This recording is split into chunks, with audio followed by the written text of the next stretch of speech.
India ज़ुल्म करे रहियो आहे असांजे कश्मीर मुस्लमान भाइरनि ते। हू ज़ुल्म असां बर्दाश्त न कंदासीं ऐं इंडिया खे मुंहुं तोड़ जवाबु ॾींदासीं ऐं हर हाल में कंहिं बि सूरत में असां कश्मीर सां गॾु आहियूं ऐं फ़लस्तीन भाइनि सां बि गॾु आहियूं। जिते जिते ज़ुल्म थींदो उते असां पाकिस्तानियुनि जो साथ रहंदो। असां ज़ुल्म बर्दाश्त न कंदासीं। इंशाअल्लाह कश्मीरनि जे जेके मज़लूम बि कश्मीर मज़लूम अवाम जे मथां ज़ुल्म कंदड़ अलाह जो उन्हनि जे मथां कहर नाज़िल थींदो।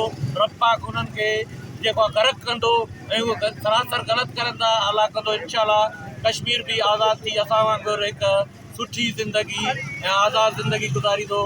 ऐं असांजी बि दुआ गॾु आहे। पाकिस्तान जी अवाम जेकी आहे असांजी हिन वक़्तु रैली जेका टाउन कमेटी खानगढ़ खां मुख़्तलिफ़ रोडनि खां थींदी गिटियुनि खां थींदी प्रेस क्लब ते पहुता आहियूं ऐं इंशाअल्लाह असांजी अॻिते बि इहा कोशिशि आहे कश्मीरियुनि फ़लस्तीनियुनि एंड अदर्स मुस्लिम कंट्रीज़ जेकी आहिनि उन्हनि सां असां हर ज़ुल्म बर्दाश्त असां कोई बि ज़ुल्म बर्दाश्त न कंदासीं। हर हिसाब सां गॾु आहियूं पाकिस्तान।